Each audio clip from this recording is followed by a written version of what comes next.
Les débats et les grandes nouveautés qui agitent notre continent, tout de suite dans Europeans.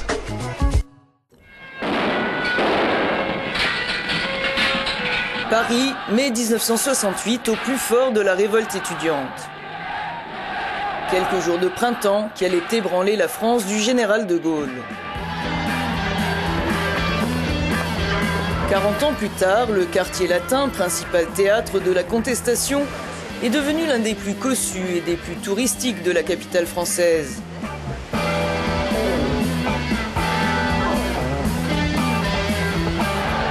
Que reste-t-il de l'esprit de 68 dans celui des jeunes générations en 2008 ? Rencontre au détour de la rue Le Goff où furent élevées les premières barricades. Comme on peut le constater, il n'y a plus de pavés dans la rue. Bien sûr, le contexte a changé. Tout a changé. Un peu comme l'a dit Daniel Cohn-Bendit, il faut oublier 68, il faut tourner la page. The capitalist system to defend its privilege is taking violence, we will defend us with violence. Aujourd'hui, il y a d'autres défis pour les générations de notre temps. L'environnement, la mondialisation et avant tout la construction européenne. Adriano est un militant d'un genre particulier. Il dirige l'équipe de Café Babel, magazine en ligne interactif qui se veut le ferment d'une opinion européenne en devenir. Nous leur posons tour à tour la question, que reste-t-il des idéaux et des engagements de mai 68 chez ceux qui se définissent comme l'eurogénération ? Pour moi, faire une année Erasmus dans une autre ville, s'amuser, boire des bières, sortir avec des jeunes d'autres pays, apprendre une nouvelle langue, est une forme d'engagement politique beaucoup plus individualisée, mais plus forte qu'une manifestation où on déclame la révolution culturelle de Mao. L'engagement politique des enfants d'Erasmus se résume-t-il donc à quelques gorgées de bière ? Pas si simple, dit Fernando, qui livre une vision très personnelle de l'héritage politique de 68. Actuellement, un mai 68 à l'échelle européenne serait inimaginable. Par contre, en 2005, on a assisté à un véritable mouvement contestataire à l'échelle européenne contre le traité constitutionnel européen. Mais on ne l'a pas appelé révolution, parce que les temps ont changé. Les jeunes d'aujourd'hui s'expriment et agissent en politique d'une façon beaucoup plus prudente. Ils sont pragmatiques. Et paradoxalement, c'est grâce à l'un des effets positifs de la révolution sociale de 68. C'est surtout une révolution de la femme. La politique s'est féminisée. Pas parce qu'il y a plus de femmes, mais parce que les hommes, même s'ils sont plus nombreux, sont influencés par les femmes.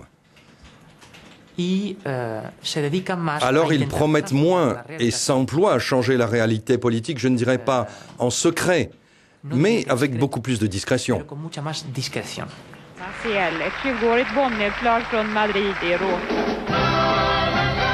Tandis que la chanson de Maciel, La La La, remportait le concours de l'Eurovision en 68, les idéaux de mai amorçaient un long combat pour l'émancipation des femmes.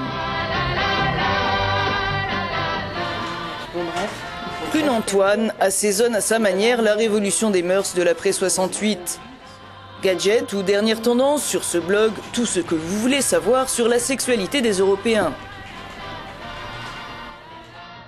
Nous demandons à cette jeune Parisienne si l'on peut encore en 2008 vivre sans temps mort et jouir sans entrave, l'un des slogans de mai 68. Bon, nous, on est quand même des enfants, on est nés dans les années 80, donc on a été élevés avec effectivement le problème du sida. Donc la question du jouir sans entrave, ça s'est jamais vraiment posé. Je pense que non, notre génération, on est un petit peu plus timoré par rapport à ça.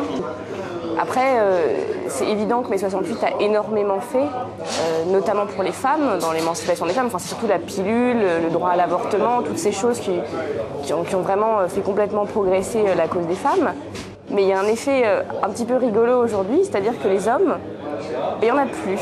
Ou alors ils sont très fuyants, un peu lâches, irresponsables, très flous, quoi. On a vraiment l'impression qu'il y a un problème d'identité.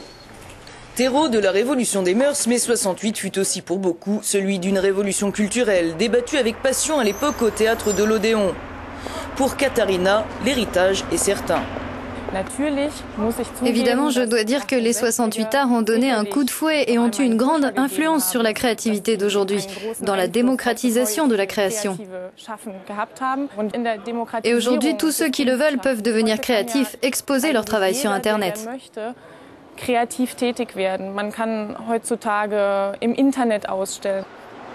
Si la culture s'est démocratisée, elle ne s'est pas pour autant uniformisée, assure cette jeune Allemande, qui s'étonne pourtant de certaines tendances actuelles.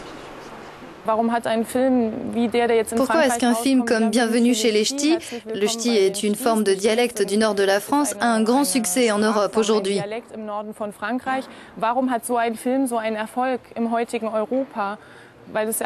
Ce que démontre le succès de ce film, c'est plutôt un retour au régionalisme. Et ça, oui, c'est un coup de pied aux fesses pour l'Europe. C'est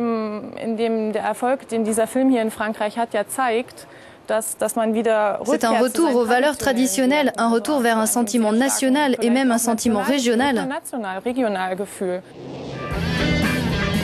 Des manifestations américaines contre la guerre du Vietnam, en passant par Berlin, Rome, Londres, jusqu'au printemps de Prague. Les révoltes de 68 allaient bien au-delà des frontières du quartier latin.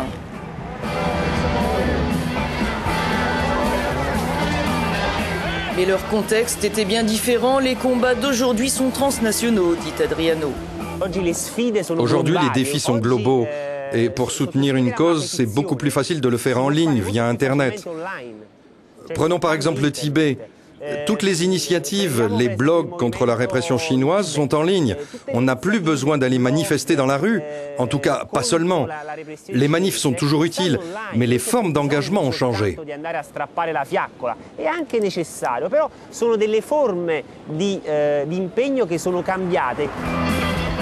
Rendez-vous au Café Universel avec Nabila. À ses yeux, ce n'est plus à Paris ni même en Europe que se livrent les plus durs combats de sa génération. Les combats de 68 étaient nouveaux, ils ont gagné des causes pour nous à l'époque. Alors peut-être qu'aujourd'hui, la seule préoccupation pour ma génération, c'est comment réussir dans la vie, éviter qu'on nous empêche de faire carrière. Mais je suis un peu sceptique parce que je suis anglaise. Je suis née en Angleterre, mais au fond, mes origines sont au Pakistan. Du coup, les événements de 68, c'est quelque chose de très européen à mes yeux. Pensez que c'est en ce moment même qu'au Pakistan, les gens se battent pour leurs droits. Les étudiants commencent juste à sortir dans la rue, à manifester. C'est une très jeune démocratie, vous savez. Alors pour moi, ça met vraiment 68 dans une case à part. Je vois ça sous une perspective différente, même si je suis une Européenne.